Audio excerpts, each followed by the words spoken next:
Meus amados, é com essa expectativa que nós deveríamos sempre nos dirigir ao culto.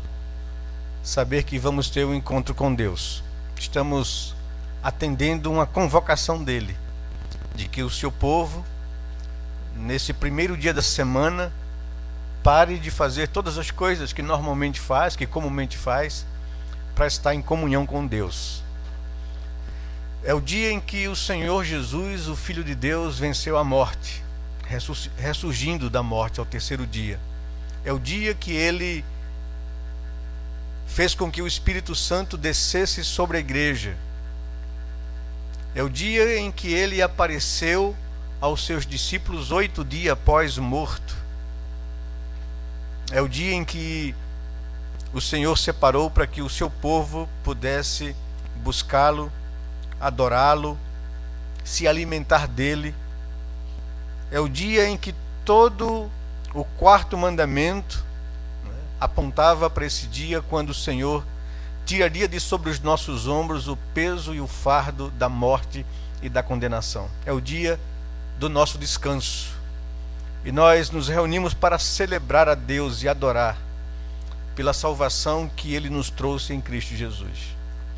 Então, com expectativa, os nossos corações cheguem diante do Senhor nesse momento agora, para poder bendizê-lo, adorá-lo e dizer ao Senhor: estamos todos aqui, Senhor, desejosos de ouvir a Tua voz. Fala, pois, ao nosso coração. É com esse sentimento que eu gostaria de convidá-los a que vocês pudessem, juntamente comigo, abrir a palavra do Senhor lá no livro de Atos dos Apóstolos, no capítulo 4, e juntos pudéssemos observar o que diz o verso 23 ao verso 31. Ouça com atenção a leitura da palavra de Deus. Atos capítulo 4, verso 23 ao 31. Diz assim a palavra do Senhor: uma vez soltos, procuraram os irmãos e lhes contaram quantas coisas lhe haviam dito os principais sacerdotes e os anciãos. Ouvindo isto, unânimes levantaram a voz a Deus e disseram: Tu, soberano Senhor, que fizestes o céu, a terra, o mar e tudo o que neles há, que disseste por intermédio do Espírito Santo, por boca de Davi, nosso pai, teu servo, por que se enfureceram os gentios e os povos imaginaram coisas vãs? Levantaram-se os reis da terra e as autoridades ajuntaram-se a uma contra o Senhor e contra o seu ungido. Porque verdadeiramente se ajuntaram nesta cidade contra o teu santo servo Jesus, ao qual ungistes Herodes e Pôncio Pilatos, com gentios e gente de Israel, para fazerem tudo o que a tua mão e o teu propósito predeterminaram. Agora, Senhor, olha para as suas ameaças e concede aos teus servos que anunciem com toda a intrepidez a tua palavra, enquanto estendes a mão para fazer curas, sinais e prodígios por intermédio do nome do teu santo servo Jesus. Tendo eles orado, tremeu o lugar onde estavam reunidos.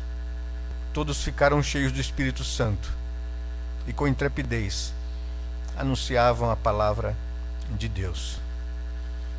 Sim, Senhor, estamos todos aqui reunidos, prontos para ouvir o que o Senhor deseja falar ao nosso coração. Temos expectativas, Senhor. Nós já cantamos louvores ao teu nome, já exaltamos as tuas maravilhas e os teus atributos, já falamos da tua grandeza, Senhor. Bendizemos o teu nome. Também oramos a ti, entregando as nossas vidas pela consciência de que somos indignos de estarmos diante de um Deus santo e puro como o Senhor. Temos pecado. Os nossos olhos têm pecado contra o Senhor. A nossa mente tem alimentado pensamentos que te desagradam. Da nossa boca saem palavras que ferem a tua santidade. Alimentamos os nossos corações tantas vezes sentimentos e desejos que entristecem ao teu espírito. Agimos e tantas vezes nos comportamos em desagrado com a tua palavra, Senhor. E por isso nós confessamos ao Senhor a nossa culpa, os nossos pecados, e buscamos do Senhor o perdão e a purificação que há no sangue do teu Filho Jesus. Agradecemos ao Senhor de forma confiante, porque sabemos que o sangue de Cristo derramado na cruz é suficiente para nos perdoar e nos purificar de todos os nossos pecados. E por isso a nossa alma exulta com paz, na certeza de que somos perdoados e acolhidos na tua presença. É por isso que também, com o coração alegre, nós consagramos ao Senhor de forma voluntária nossos dízimos, nossas ofertas, sabendo que todo o nosso sustento e a manutenção da nossa vida provém da tua bondade. Louvamos o teu nome, Senhor Deus, por isso. Cantamos, bendizemos, e agora estamos aqui prontos diante da tua palavra, desejosos de que o Senhor, uma vez satisfeitos com o culto que nós prestamos ao Senhor, revele bondade e misericórdia, fale ao nosso coração. Abra os nossos olhos, ó Senhor Deus, para contemplarmos a beleza do Senhor e da tua palavra. Ilumine a nossa mente, seja sobre as nossas fraquezas e fragilidades e incapacidades humanas de expor com fidelidade o texto, mas manifesta graça nessa noite aos nossos corações. Abre os nossos olhos, ó Senhor Deus, e sairemos daqui felizes, prontos, intrépidos para anunciar a graça desse Deus maravilhoso que se renova sobre nós a cada manhã. Louvado seja o teu nome, é o que nós te pedimos em oração, no nome de Jesus, Pai. Amém, Senhor Deus, amém, Pai querido, amém, amém. Meus amados, esse texto é precioso para mim, pois ele me ensina, me mostra como nós devemos reagir todas as vezes que nos sentimos ameaçados, perseguidos, que nos sentirmos em dificuldades, quando a vida nos assalta, quando os problemas batem à nossa porta. Como devemos reagir? E esse texto nos fala da oração como um meio de obtenção da graça de Deus na nossa vida. A igreja está sendo perseguida, está sendo ameaçada logo no início, no começo do desenrolar da igreja, porque o livro de Atos, escrito por Lucas, tem por objetivo expor a um amigo pessoal, Teófilo, de como nesse segundo livro a igreja se espalhou pelo mundo obedecendo ao mandato do Cristo ressurreto, que aparece por muitas vezes e por incontestáveis provas à sua igreja e ao seu povo, e por último lhe entrega a missão e a tarefa que ele deixou para aqueles 12 e aqueles 120 que iriam receber o Espírito Santo, inaugurando essa nova dispensação que a igreja viveria. Recebereis poder ao descer sobre vós o Espírito, e sereis minhas testemunhas, tanto em Jerusalém, na Judéia e Samaria, até os lugares mais distantes da terra. Ide, façam discípulos de todas as nações, batizem os que creem e ensine-os a guardar todas as coisas que eu tenho ensinado a vocês. Era essa a missão e era essa a ordem. Mas o texto de Lucas nos diz que Jesus advertiu que eles não saíssem até que do alto fossem revestidos com o poder do Espírito Santo. E a igreja então permaneceu com medo, acuada pela perseguição que se desenrolou após o julgamento, a prisão e a crucificação de Jesus. Agora, a sua ressurreição, eles impactados com esse aparecimento, de terem testemunhado esse momento com Jesus Cristo, o seu amado Redentor, esperando a promessa ser cumprida. Então essa promessa exatamente na festa de Pentecostes, quando vinham judeus da diáspora de todas as partes do mundo ali para Jerusalém a fim de adorar a Deus, é nesse momento, escolhido por Deus, que o Espírito Santo vem sobre a igreja, naquela festa de Pentecostes, e se inaugura um novo momento, onde essa igreja recebe poder, recebe ousadia, autoridade para pregar o Evangelho. E essa igreja, uma vez escondida no cenáculo, agora sai às ruas e começa a proclamar. Pedro prega aquele primeiro sermão, acusando os judeus de terem crucificado o autor da vida. E eles, arrependidos e compungidos pelo próprio Espírito, vêm aos apóstolos, multidões, dizendo: o que faremos agora? E a palavra dos apóstolos é essa: arrependei-vos e cada um de vós seja batizado em nome de Jesus, porque a salvação é para vós e para vossos filhos e para todos que ainda estão longe. Naquele dia, 3.000 pessoas foram recebidas da igreja. 3.000 pessoas foram batizadas pelos apóstolos. E aquele número aumenta.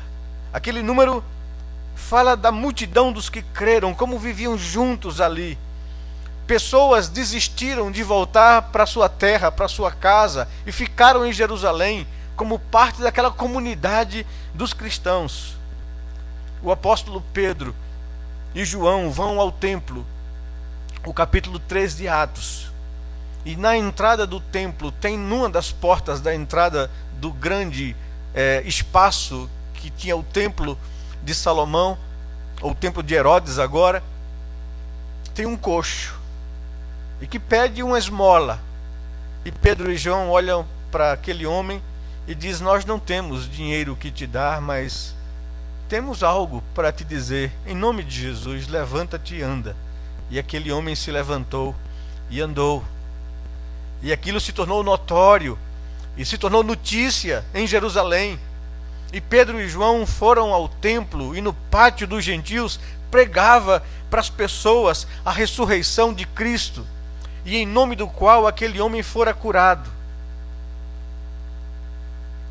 O sinédrio, os soldados, os sacerdotes prendem a Pedro e João. O capítulo 4 fala disso.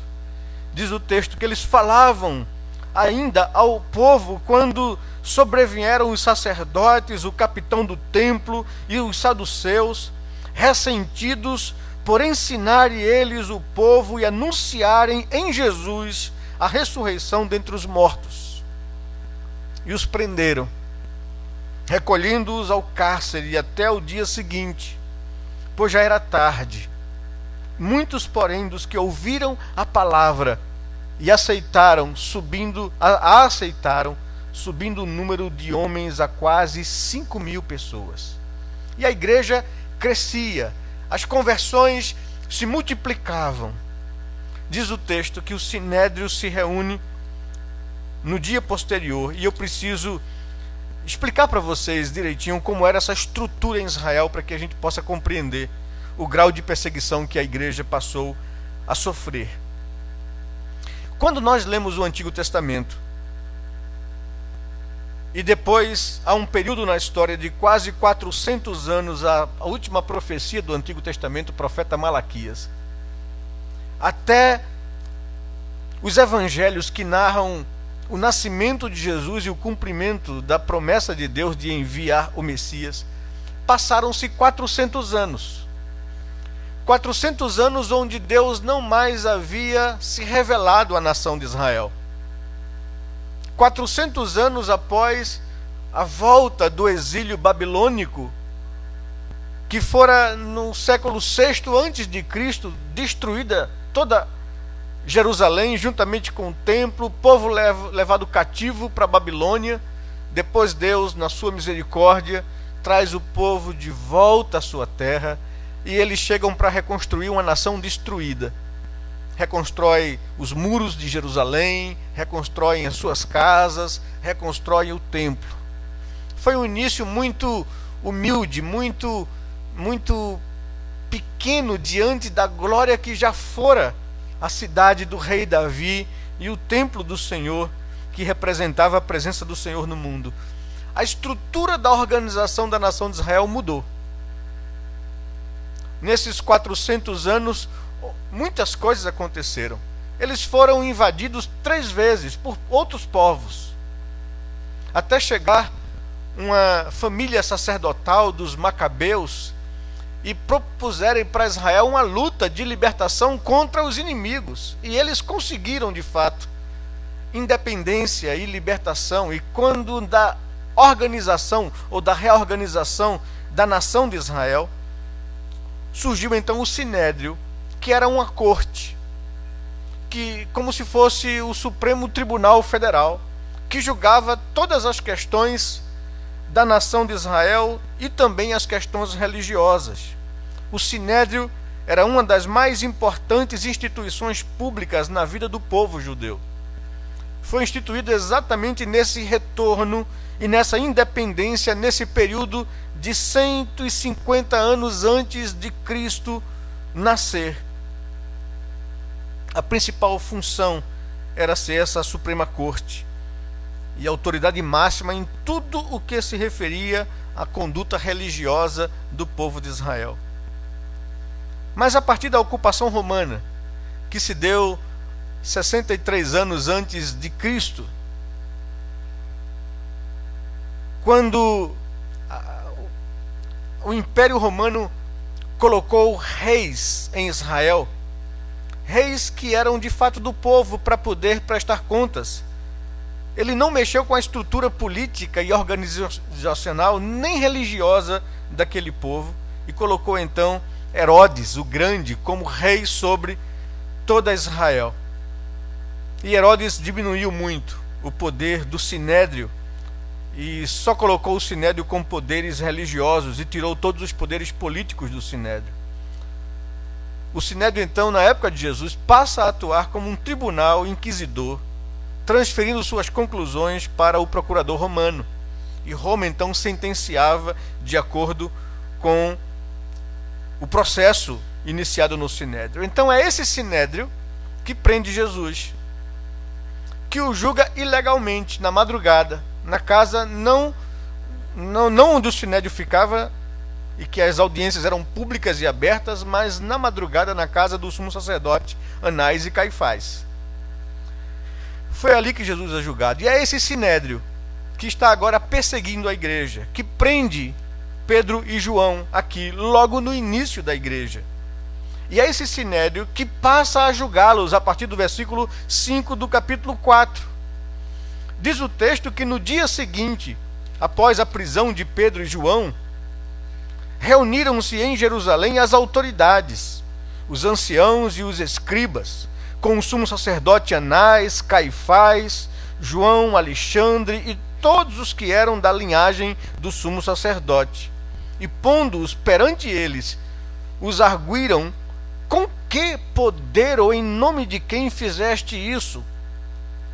Então Pedro, cheio do Espírito Santo, lhes disse: autoridades do povo e anciãos, visto que hoje somos interrogados a propósito do benefício feito a um homem enfermo e do modo por que foi curado, tomai conhecimento vós todos e todo o povo de Israel, de que em nome de Jesus Cristo, o Nazareno, a quem vós crucificastes e a quem Deus ressuscitou dentre os mortos, sim, em seu nome é que este está curado perante vós. Este Jesus é pedra rejeitada por vós, os construtores, a qual se tornou a pedra principal, a pedra angular. E não há salvação em nenhum outro, porque abaixo do céu não existe nenhum outro nome dado entre os homens pelo qual importa que sejamos salvos. E Pedro faz a sua defesa. Ao verem a intrepidez de Pedro, diz o verso 13, de Pedro e de João, sabendo que eram homens iletrados e incultos, admiraram-se e reconheceram que haviam eles estado com Jesus. Vendo com eles o homem que fora curado, nada tinham que dizer em contrário. E mandando-o sair do Sinédrio, consultavam entre si, dizendo: que faremos com estes homens? pois na verdade é manifesto a todos os habitantes de Jerusalém que um sinal notório foi feito por eles, e não podemos negar. Mas para que não haja maior divulgação entre o povo, ameacemo-los, para não mais falarem neste nome a quem quer que seja. Chamando-os, ordenaram-lhe que absolutamente não falassem nem ensinassem em nome de Jesus. Mas Pedro e João responderam: julgai se é justo diante de Deus ouvir-vos antes a vós outros do que a Deus. Vós sois os juízes de Israel. Então julguem se é justo isso que vocês estão nos pedindo. Verso 20, Pedro continua: pois nós não podemos deixar de falar das coisas que vimos e ouvimos. Depois, ameaçando-os mais ainda, os soltaram, não tendo achado como os castigar, por causa do povo, porque todos glorificavam a Deus pelo que acontecera. Ora, tinha mais de 40 anos aquele em quem se operara essa cura milagrosa. O nosso texto está nessa situação, dentro desse contexto de ameaça, dentro desse contexto de perseguição. Uma igreja exultante, crescente, se multiplicando dia a dia, e agora os seus líderes sob a ameaça do sinédrio, desse tribunal inquisidor de Israel, para que eles calassem e silenciassem e não mais divulgassem o nome de Jesus. E o texto diz que uma vez soltos, verso 23, no texto que nós temos por base hoje, eles procuraram os irmãos, procuraram a igreja, e lhes contaram quantas coisas lhes havia dito os principais sacerdotes e os anciãos. Ouvindo isto, unânimes, levantaram a voz a Deus em oração. Meus amados, o conteúdo dessa oração registrada nos ensina como devemos reagir diante das perseguições e das dificuldades que vêm sobre a nossa vida. Lucas nos ensina, nos informa que os apóstolos Pedro e João, uma vez libertos da prisão, da ameaça do sinédrio, após pesado interrogatório, pressionados a não mais pregarem o evangelho de Cristo, procuraram a igreja e contaram à igreja da pressão que sofreram e da ameaça que estava se levantando contra os cristãos. Eles tinham consciência de algo. Eles tinham consciência das palavras de Jesus, quando chamava as pessoas ao desafio de segui-lo. Quem quer vir após mim? Negue-se a si mesmo. Tome a cruz e siga-me. Tomar a cruz significa exatamente estar disposto a sofrer a ameaça. Porque Jesus fora crucificado numa cruz como uma pessoa que se insurgiu contra a autoridade religiosa e política em Israel e em Roma. Porque ele se dizia o Messias, o rei de Israel. E então Herodes e os seus filhos se sentiram ameaçados por isso. Quem é esse que vem retomar o trono de Davi e nos tirar do trono, nos destronar? Vamos perder a nossa autoridade, o nosso status? Jesus era uma ameaça, por isso que Herodes, quando soube da notícia que nascera o rei dos judeus, mandou matar todas as crianças em Israel de 2 anos para baixo. Por se sentir ameaçado pelo reinado de Jesus. Na sua crucificação, colocaram uma placa dizendo: a sentença de morte dele é essa, por se dizer rei dos judeus. Agora a igreja está sob ameaça de perseguição. O que ela faz? Como se deve reagir diante das dificuldades na caminhada cristã? E eis aqui algo importante, que eu gostaria que você colocasse os seus olhos sobre isso. Pois a intenção de Deus ao relatar, ao inspirar Lucas a escrever esse relato aqui, é para nos mostrar como nós também precisamos fazer quando somos ameaçados ou quando enfrentamos dificuldades na nossa vida. Eles oraram ao Senhor. E Lucas resume a oração da igreja. E a oração da igreja está aqui contida do verso 24 em diante. A primeira coisa que eu gostaria de chamar a sua atenção, antes de mais nada, é o fato de Lucas dizer que eles levantaram a voz em oração a Deus unanimemente. Era esse o sentimento, não é? A igreja precisa ter esse sentimento de unanimidade diante das dificuldades. Eu preciso ter esse sentimento juntamente com aqueles que estão comigo quando as dificuldades nos batem à porta. A oração da igreja foi essa: Tu, soberano Senhor, que fizestes o céu, a terra, o mar e tudo o que neles há. Tu, que disseste por intermédio do Espírito Santo por boca de Davi, nosso pai, teu servo. Porque se enfureceram os gentios e os povos imaginaram coisas vãs. Levantaram-se os reis da terra e as autoridades ajuntaram-se a uma contra o Senhor e contra o seu ungido. Porque verdadeiramente se ajuntaram nesta cidade contra o teu santo servo Jesus, ao qual ungistes Herodes, Pôncio Pilatos, com os povos, com os gentios e o povo de Israel, para fazerem tudo o que a tua mão e o teu propósito predeterminaram. Agora, Senhor, olha para as suas ameaças e concede aos teus servos que anuncie com toda intrepidez a tua palavra, enquanto estendes a mão para fazer curas, sinais e prodígios por intermédio do nome do teu santo servo Jesus. É essa a oração da igreja. Pastor Kleiber pregou hoje pela manhã no livro de Abacuque, a sua quarta e última mensagem da série sobre o profeta Abacuque, e falou sobre a oração de Abacuque.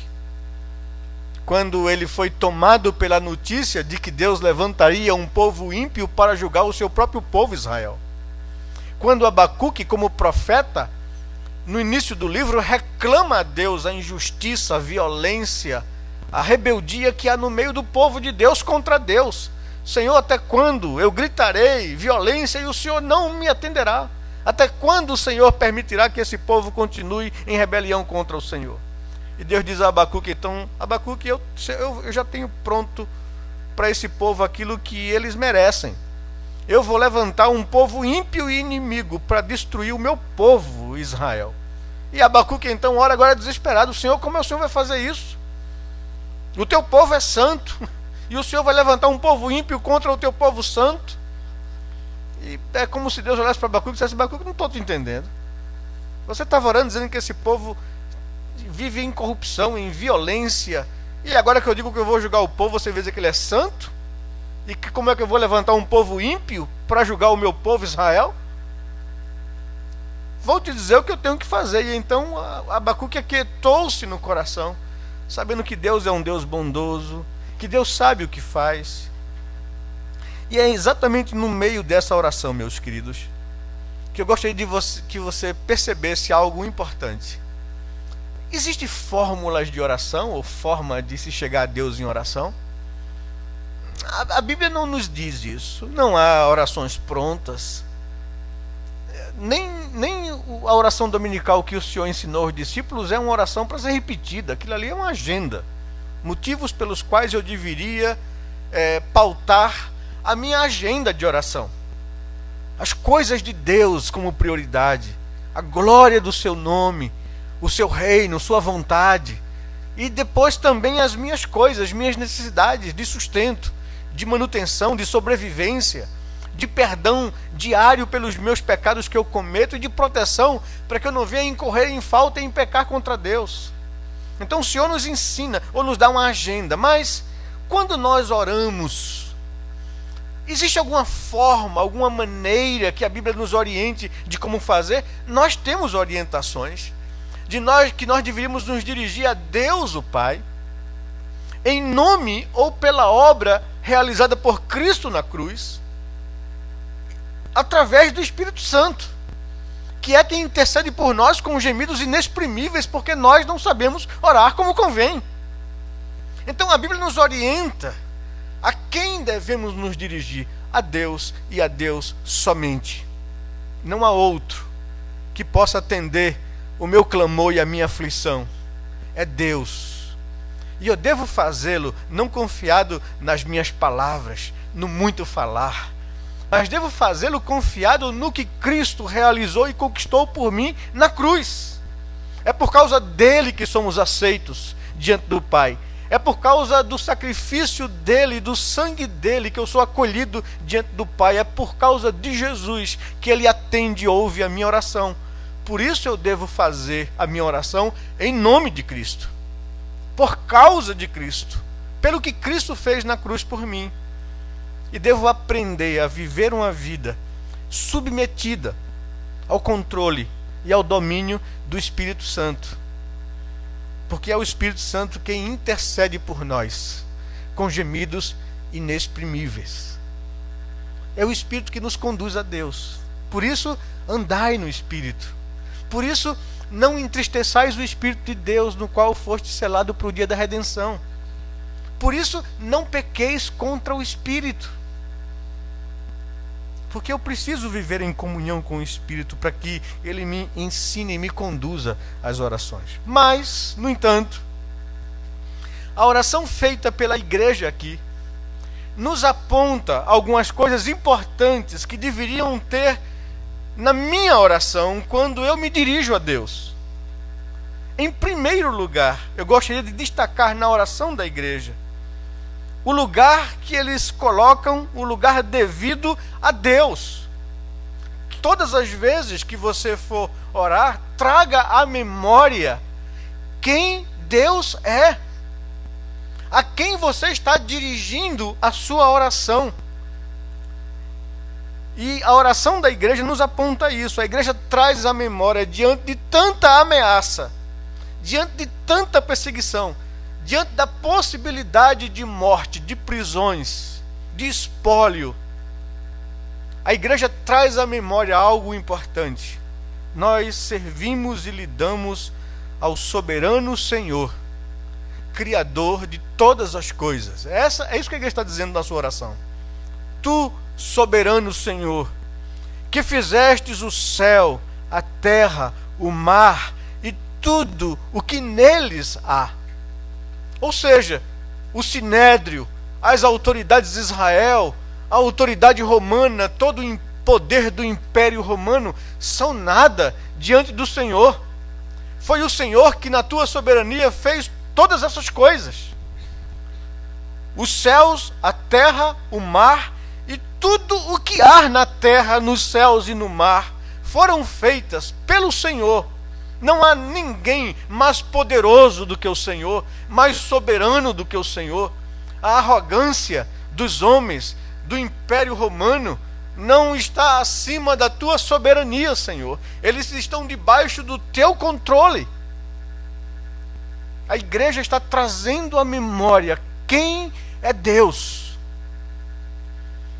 para que ela saiba e não se sinta ameaçada ou derrotada pelos homens, pela pressão, pelas dificuldades que sobrevêm a ela. Não há nada, absolutamente nada maior do que Deus, para que eu possa me abater ou amedrontar. É isso que a igreja está trazendo à memória. Ela está declarando essas coisas, para que ela não se acovarde, não se amedronte e não se esqueça a quem eles estão servindo, ao Senhor soberano sobre todas as coisas. Mas não somente eles exaltam o Deus soberano Criador, mas eles também se lembram e falam do Deus soberano Criador que se revelou. Eles dizem na sua segunda sentença da oração: Tu, Senhor, que dissestes por intermédio do Espírito Santo a Davi, o nosso pai e teu servo. Vejam que construção interessante que nós precisamos ter na nossa mente quando vivemos a nossa vida cristã.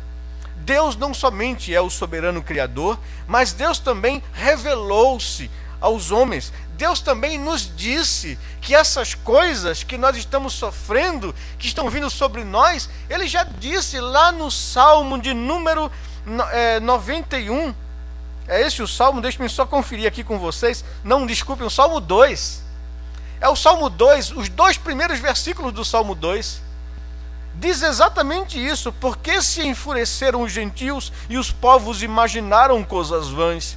Levantaram-se os reis da terra e as autoridades da terra se ajuntaram, entraram em acordo para lutar contra o Senhor e contra o seu ungido.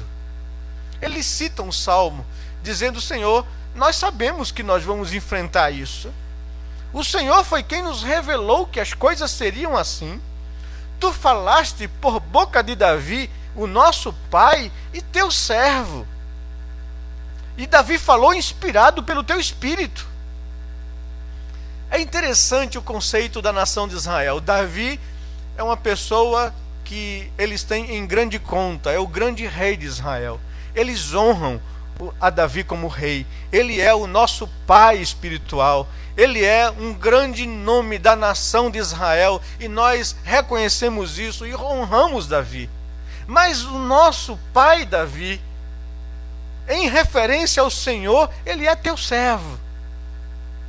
Com toda a honra que lhe é devida, com toda a riqueza que Davi conquistou, com todo o êxito e sucesso do seu reinado, ele é apenas um servo teu, Senhor. E nós não vamos endeusá-lo nem adorá-lo, vamos honrá-lo, respeitá-lo como um pai da nação de Israel, assim como nós respeitamos Moisés e tantos outros que o Senhor levantou para guiar a nação. Somos gratos por esses homens, são os nossos pais espirituais, mas todos eles são servos do Senhor. E a igreja tem uma consciência tão clara dessas verdades. Falaste a nós, por boca de Davi, nosso pai espiritual, teu servo, inspirado pelo Espírito Santo de Deus, essas coisas. Os homens se ajuntariam, os reis da terra, as autoridades se ajuntariam não contra nós, mas contra o Senhor e contra o teu ungido. E aí então, na continuidade da oração da igreja, eles então verificam o cumprimento, constatam o cumprimento da profecia do Salmo 2, verso 1 e 2. Porque verdadeiramente, diz o versículo 27, no meio da oração, porque verdadeiramente se ajuntaram nesta cidade, na cidade de Davi, se juntaram esses reis e essas autoridades contra o teu santo servo Jesus, ao qual ungistes. Levantou-se Herodes, rei em Israel, levantou-se Pôncio Pilatos, governador romano, procurador romano aqui nessa cidade, se ajuntaram com os gentios, com povos pagãos e também com o teu próprio povo Israel. Todos se ajuntaram, a nação de Israel, os gentios, autoridades de Israel como o rei Herodes e até as autoridades romanas se juntaram contra o teu santo servo Jesus e o crucificaram na cruz.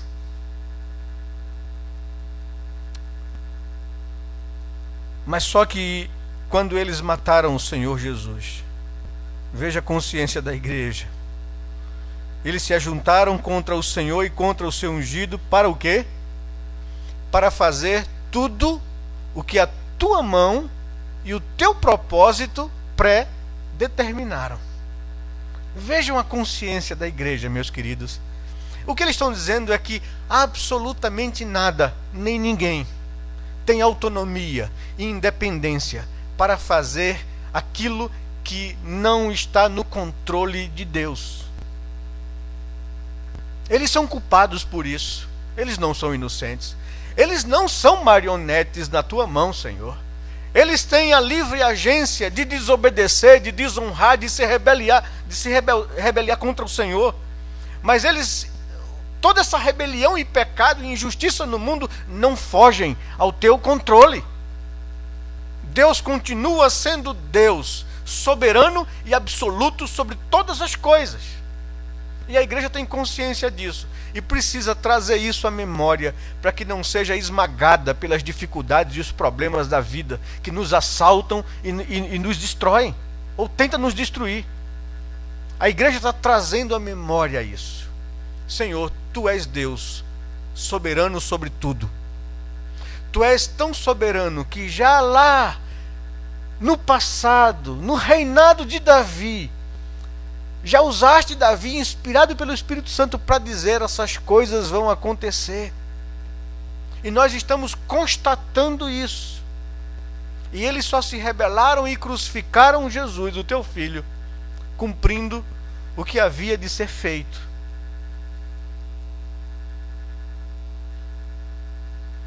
Ao constatar isso, aí agora sim, vem a petição da igreja.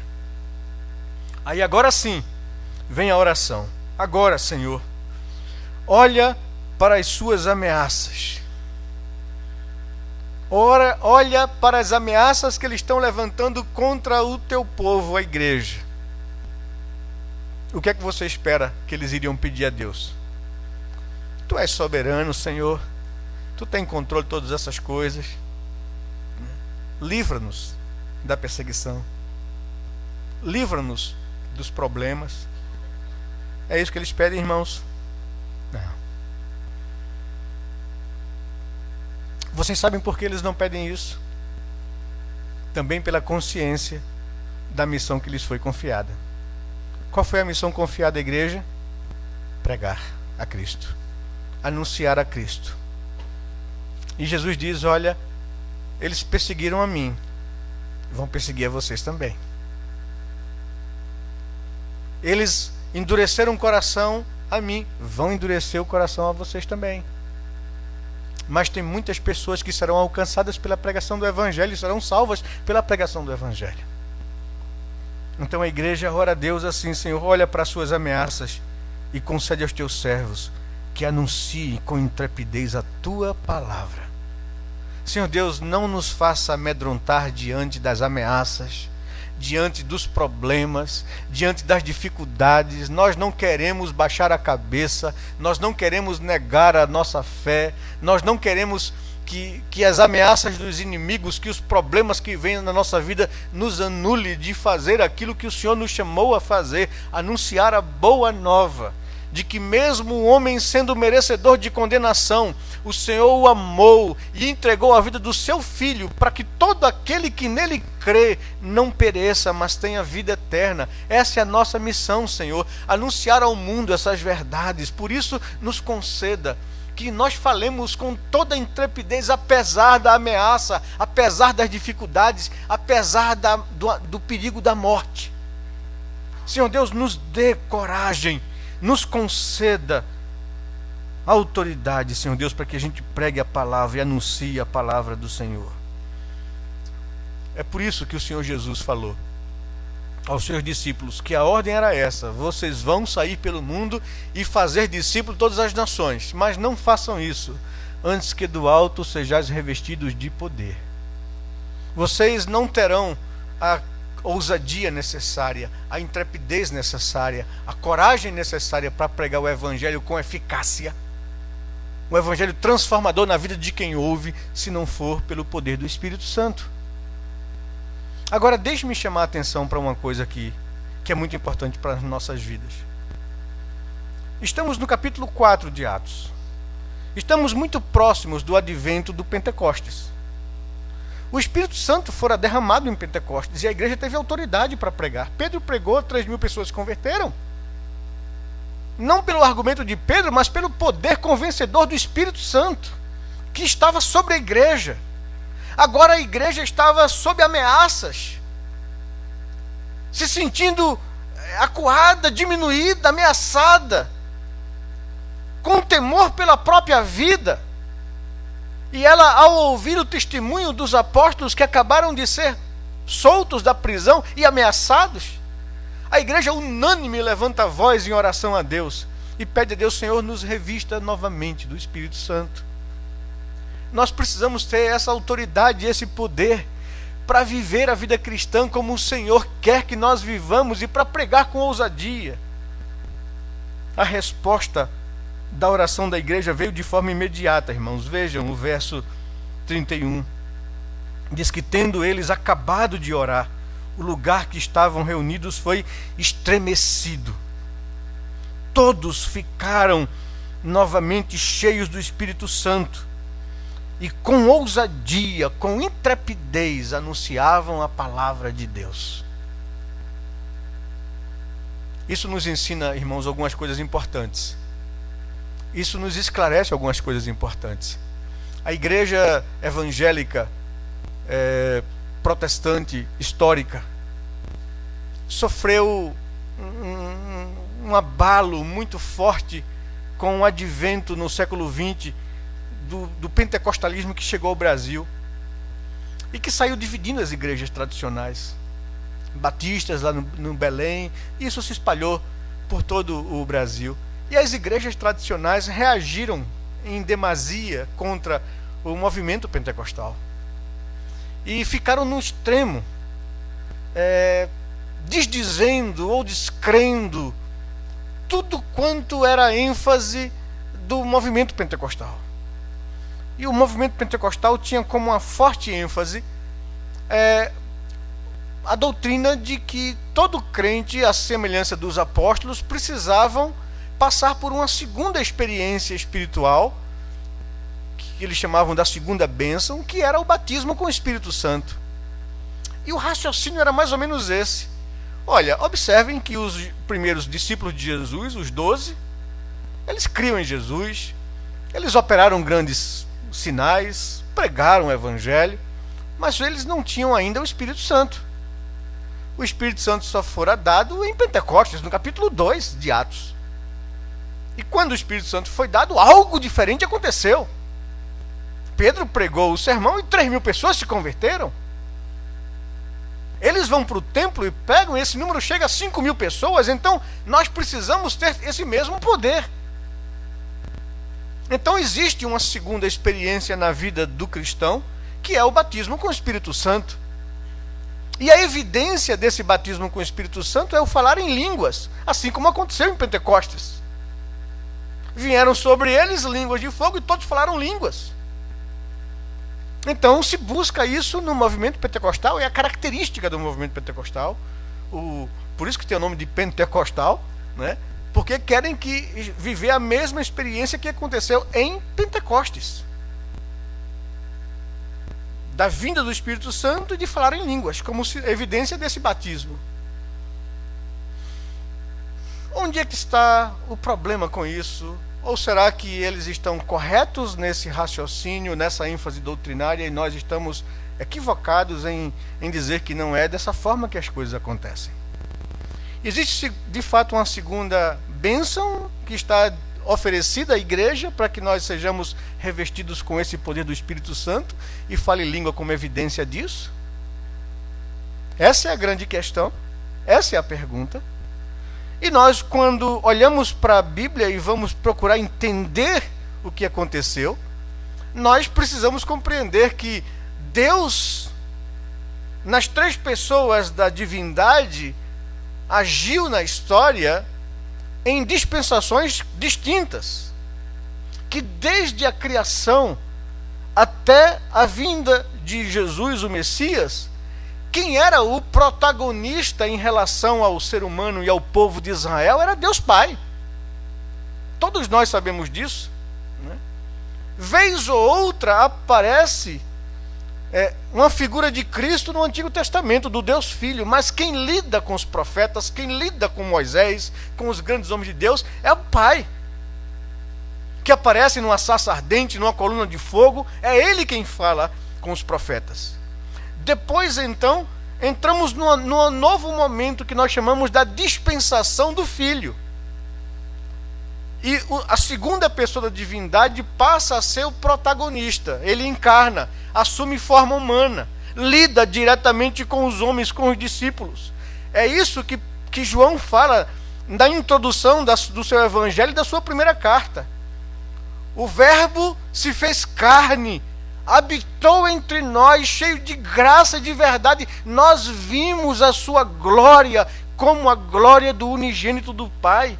As nossas mãos pegaram neles, apalpamos com respeito ao Verbo da vida. E quem lida diretamente com o homem é o Deus Filho. É essa dispensação do Filho. E quando os discípulos estão maduros o suficiente para saber quem ele era, tu és o Cristo, o Filho do Deus vivo, ele passa a dizer que era necessário que ele fosse entregue nas mãos das autoridades, que ele fosse preso, julgado e crucificado e morto numa cruz. Os discípulos ficam tristes com isso. E Jesus passa a dizê-lo lá em João capítulo 16, 14 e 16. olhe, convém que eu vá. Porque se eu não for, o Espírito Santo não virá. E qual é a necessidade do Espírito Santo vir? É Ele quem convencerá o mundo do pecado, da justiça e do juízo. É Ele que habitará em vós e lhes dará poder. Se eu não for, o Espírito Santo não virá. Em todo o Antigo Testamento, o Espírito Santo agia sobre a nação de Israel, agia sobre os reis, agia sobre os profetas, mas não habitava neles. E ele, na dispensação do Filho, vivendo ainda a dispensação do Antigo Testamento, eles ainda não tinham o Espírito Santo habitando no coração deles. O Espírito Santo estava sobre os apóstolos, lhes dando autoridade para pregar, mas convém que eu vá. Porque se eu não for, o Espírito Santo não virá. E Jesus então morre numa cruz, ressurge ao terceiro dia, aparece aos seus discípulos durante 40 dias, lhes instruindo, lhes ensinando, lhes comissionando a ir e pregar o Evangelho a todas as pessoas. É assunto aos céus. E 50 dias após a sua morte, 40 dias após a sua assunção aos céus, ele derrama a promessa do Espírito Santo a partir de Pentecostes. Evidente que ninguém antes de Pentecostes tinha o Espírito Santo habitando o coração do crente. Agora, a partir de Pentecostes, nos foi dado beber de um só Espírito. Agora, algo que nós precisamos aprender, corrigir, é que a experiência de ter o Espírito Santo na nossa conversão, quando nós fomos regenerados pelo Espírito Santo, quando fomos feitos novas criaturas, fomos justificados dos nossos pecados, isso não é um ato único na vida do crente. O que a igreja está pedindo aqui agora? Senhor, nos revista do poder novamente. Nós estamos nos sentindo enfraquecidos, amedrontados, ameaçados. Nos dê, Senhor Deus, que preguemos com autoridade. O que é que Deus faz? O Senhor lhes enche novamente do Espírito. Então, nós precisamos buscar ser cheios do Espírito Santo tantas vezes quanto necessários em nossas vidas. Nós precisamos resgatar alguma coisa que nós temos deixado de lado na nossa caminhada. Por isso vivemos uma vida cristã muitas vezes medíocres, apanhando do pecado. Porque não estamos vivendo uma vida cheia do Espírito Santo de Deus. Você entende quando Paulo escreve aos Efésios, no capítulo 4, no verso 30? No capítulo 5, desculpe, não vos embriagueis com vinho no qual há dissolução, não atole as suas mágoas, seus ressentimentos, suas frustrações no vinho, mas se deixe encher do Espírito, seja cheio do Espírito, busque isso de Deus todos os dias e todas as vezes quanto necessárias. Se você perceber que a sua vida não está bem, que você não consegue vencer o pecado, que você não consegue anunciar com intrepidez a única missão que o Senhor confiou a mim e a você como igreja, se a minha vida se tornou apática, se tornou normal, se tornou comum como qualquer outra pessoa, algo está errado em mim. A igreja entendia isso. Senhor Deus, estamos nos sentindo ameaçados, estamos amedrontados com a perseguição, mas nós sabemos quem Tu és o Deus soberano sobre todas as coisas. O Senhor disse que seria assim por boca de Davi, nosso pai. Agora, Senhor Deus, olhe para as suas ameaças e conceda aos Teus servos que anunciem com intrepidez a Tua palavra. E o Senhor encheu a igreja do Espírito Santo, e aquele lugar estremeceu, e todos ficaram dominados pelo Espírito Santo e com intrepidez anunciavam a palavra de Deus. Meus amados, sem uma vida cheia do Espírito Santo, você não vai conseguir se santificar. Sem uma vida cheia do Espírito Santo, você não vai vencer o pecado que tenazmente tem te assediado. Sem uma vida cheia do Espírito Santo, não há gozo nem prazer espiritual. A vida cristã passa a ser um enfado, algo mecânico, obrigatório. Quando você perceber esses sinais, esses sintomas, esse sentimento em sua vida, é simples saber o que é que está faltando. Está faltando você ser cheio daquilo que você está vazio. O Espírito de Deus. Quando não há mais prazer nas coisas de Deus, quando não há mais prazer em vir à igreja, quando não há essa expectativa que o presbítero Josimar tanto colocou aqui, estamos todos nós aqui para ouvir o que o Senhor quer nos falar. Quando falta essa expectativa, essa paixão, esse desejo, é porque nos falta o Espírito. E tem que haver em nós arrependimento. Tem que haver em nós um clamor ao Senhor. Tem que haver essa mesma oração que houve na igreja, quando ela se sentiu ameaçada, invadida, em dificuldades. Senhor, Tu és soberano, o controle do mundo é Teu, não há ninguém superior ao Senhor. Eu não posso produzir avivamento, como bem colocado pelo pastor Icleber nessa manhã, mas o Senhor pode produzir isso na minha vida. Senhor Deus, me encha do Teu Espírito. Me faça viver uma vida de oração. E a gente, quando percebe, a gente vê que não tem força na gente para isso, se não for uma pessoa cheia do Espírito Santo. Irmãos, a consequência disso foi tremenda na vida da igreja, quando eles foram novamente revestidos com o Espírito Santo de Deus.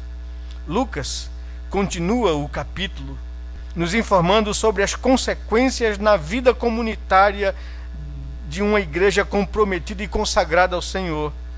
Em decorrência da resposta àquela oração, o escritor sagrado nos informa dos profundos efeitos na vida comunitária da igreja ali em Jerusalém. Primeiro ele nos diz que um grande número se ajuntou a eles. Vejam bem o verso 32. Da multidão dos que creram. Em decorrência da igreja ser revestida novamente com o Espírito Santo de Deus e pregar com intrepidez a palavra, uma multidão de pessoas creu. É isso que nos diz o começo do verso 32. Da multidão dos que creram, era um só coração e alma. Em todos haviam temor, as vidas foram transformadas. Em todos haviam abundante graça, a ponto de não haver entre eles quem passasse por necessidade. Deus não só revestiu a igreja do Espírito, Deus não só deu poder à igreja para ter coragem de pregar o Evangelho e prazer em fazê-lo, o Senhor transformou a vida daquela comunidade a ponto de não haver entre eles ninguém necessitado, pois os irmãos socorriam uns aos outros. Em decorrência da perseguição que sobreveio, muitos perderam tudo o que tinham. Haviam entre eles aqueles que tinham posses, e ao verem seus irmãos em dificuldades materiais, vendiam as parte dos seus bens e ofertavam à igreja para que fosse suprida a necessidade dos irmãos. Ainda como resultado dessa disposição de coração, o Senhor se agradava de sua igreja e com grande poder faziam com que os líderes dessem testemunho ousado sobre a ressurreição do Senhor. O que nós tiramos para a nossa vida, irmãos? Queridos, em primeiro lugar, quando a dificuldade bater a porta da sua vida, quando algum mal lhe atingir, ou quando você sofrer algum tipo de perseguição, a primeira coisa que você tem que fazer a Deus é levantar a sua causa diante do Senhor em oração. Mas na sua oração, você precisa relembrar, resgatar quem é Deus. Ele é soberano sobre todas as coisas. Não há nada que possa lhe atingir que esteja fora do controle do Senhor. É nisso que o apóstolo Paulo diz que todas as coisas cooperam para o bem daqueles que amam a Deus. Em todas as coisas eu sou mais que vencedor. Porque se Deus permite que alguma coisa me atinja, é porque Ele tem um propósito nisso para o meu bem espiritual e para o meu crescimento espiritual. É por isso que eu preciso saber quem Ele é, soberano sobre todas as coisas. É preciso ter consciência, em segundo lugar, que seguir a Cristo implica em sofrimento, implica em perseguição, implica em enfrentar dificuldades na vida. Porque aqueles que não querem saber de Deus vão se sentir ameaçados por mim, vão se sentir incomodados pela minha vida e pela mensagem que eu prego. E virão em oposição contra mim. Eu não tenho que ter medo disso. Eu estou nas mãos do Senhor. Eu estou fazendo a vontade do Senhor. Em quarto lugar, você não tem que pedir a Deus que o Senhor afaste os problemas da sua vida, mas que o Senhor lhes dê vitória sobre os problemas da sua vida. Em último lugar, nós precisamos aprender que urgentemente precisamos buscar a Deus em oração e pedir a Ele que renove o nosso coração, nos encha do Espírito Santo de Deus, abra os céus e faça esse lugar tremer na presença dEle. Que eu, nas minhas devoções pessoais no meu quarto, peça a Deus que o Senhor fende os céus e faça estremecer o meu coração de gozo na Tua presença. Me encha do Teu Espírito, Senhor Deus, para que eu possa vencer o pecado, para que eu possa viver uma vida que agrade ao Senhor, para que eu possa ser instrumento em Tuas mãos na salvação de outras pessoas. Que eu não passe pela vida como alguém que não causa qualquer diferença onde está. Me lembro, se não me engano, foi o Dr. Billy Graham numa pregação, numa igreja, numa conferência que fora convidado. Logo no começo do culto, antes da palavra, enquanto a igreja estava orando, um bêbado, e o pastor viu tudo aquilo acontecer, entrou pela porta da igreja cambaleando e começou a fazer uma arruaça e um barulho que parou o culto. Um tumulto no culto, e as pessoas, para pegar o bêbado, acalmá-lo e tirar da igreja. O culto parou. Quando conseguiram tirar o bêbado e deram a palavra ao pastor Billy Graham para começar a pregação, ele disse: irmãos, imaginem só o distúrbio e a confusão que fez um homem cheio de álcool. Imagina se fôssemos pessoas cheias do Espírito Santo, o que Deus não faria através das nossas vidas. Oh, irmãos, como nós precisamos nos humilhar no pó e na cinza e dizer ao Senhor: Senhor, não é só isso a vida cristã. Não é só isso que o Senhor tem para a gente. Quebranta o nosso coração, nos encha do Espírito Santo, para fazermos diferença no meio em que a gente vive. Que Deus possa nos abençoar, que Deus possa quebrar o nosso coração, que Deus possa nos encher do seu Espírito, nos fazer diferente. Vamos orar ao Senhor. Eu queria convidar você a, mesmo lhe tirando do seu conforto, a que nós pudéssemos orar a Deus agora, buscar o Senhor quebrantados e de joelhos. Eu queria que nós orássemos ao Senhor para dizer: Senhor Deus, nos enche do Teu Espírito novamente, nos faça experimentar coisas grandes da Tua parte.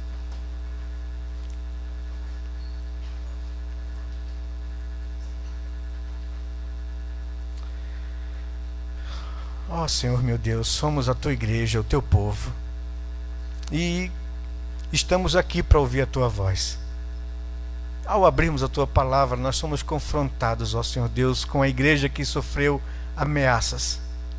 Logo depois disso, no capítulo seguinte, os apóstolos foram novamente presos. Foram novamente levados ao sinédrio e aos tribunais. A igreja sofreu perseguição, foi espoliada, foi espalhada pelo mundo, Senhor Deus. As pessoas perderam seus bens, perderam suas casas, mas saíram pelo mundo cheios do Espírito Santo, espalhando esse evangelho às pessoas de outros países, de outras nações. E hoje estamos aqui, 2000 anos depois. Esse evangelho atingiu o mundo, Senhor. Tem atingido o mundo e transformado vidas. Ó meu Deus, meu Pai amado, nós queremos ser parte disso. Nós somos parte disso. Nós somos a Tua igreja. Queremos em primeiro lugar Te pedir perdão, porque muitas vezes as nossas bases e convicções teológicas são tão rasas, são tão fracas, são tão falhas, porque nós não temos a noção plena de quem Tu és. Temos nos esquecido de quem Tu és. Temos humanizado o Senhor nos nossos conceitos pequenos, limitados e humanos, ao ponto que às vezes nós queremos nos divinizar e nos engrandecer e sermos senhores, como se Tu estivesse a nosso serviço para fazer a nossa vontade. Nos perdoe por isso, Senhor. E é por isso que quando os problemas nos atingem e nos alcançam, nós nos frustramos, questionamos a Tua fidelidade, do Teu cuidado na nossa vida, reclamamos em nosso coração: cadê Deus? Nos perdoe por isso, Senhor. Queremos trazer à memória quem Tu és, o Criador soberano sobre todas as coisas, o Deus do universo, a quem servimos, o Deus que nos amou particularmente e nos enviou Jesus para morrer pelos nossos pecados e culpas, o Deus que nos convenceu da nossa situação e nos levou à vida pelo Espírito Santo, que habita agora o nosso coração, mas que às vezes está tão entristecido porque nós temos vivido a vida de forma egoísta para nós mesmos. Não temos dado ouvidos à voz do Espírito. Não temos buscado uma vida no domínio do Espírito. Temos nos rebelado e vivido a vida da nossa própria maneira. Nos perdoe por isso, Senhor. Queremos nessa noite fazer a oração daquela igreja primitiva. Senhor Deus, olha para a nossa vida e nos conceda que a gente seja instrumento em Tuas mãos para anunciar o Evangelho a outras pessoas. Nos dê, Senhor Deus, ousadia, intrepidez e autoridade para isso. Precisamos urgentemente sermos revestidos do Teu Espírito. Faz isso aqui na nossa vida nessa noite, Senhor. Visita cada coração aqui presente. Enche-nos do Teu Espírito Santo. Faz com que saiamos daqui, Senhor Deus, diferente de como entramos, renovados em nosso coração, apaixonados por Jesus, disposto a viver a nossa vida para o Senhor, para a Tua glória, para o Teu reino. Move-nos, ó Senhor Deus, para sermos aquilo que o Senhor deseja que sejamos como igreja do Senhor. Uma igreja proclamadora, dependente, obediente, poderosa. Uma igreja que vive na graça de Jesus. Faz isso acontecer na vida aqui de cada um dos meus irmãos, aqueles que estão vivendo, Senhor Deus, sob o jugo de pecados, que não têm conseguido vencer pecados, que têm a sua vida diminuída e o seu testemunho manchando o nome de Jesus. Senhor Deus, quebra isso em nome do Senhor. Visita esses meus irmãos, eles encha do Espírito Santo, para que eles vivam uma vida exuberante, poderosa, cheio de gozo e de prazer na Tua presença. Faz isso em cada família aqui presente, em cada pessoa aqui presente. Em nome de Jesus nós clamamos isso, Pai, pelaquilo que o Senhor conquistou na cruz em nosso lugar. É a nossa oração. Nos faça sair daqui diferente de como entramos. Em nome de Jesus. Amém.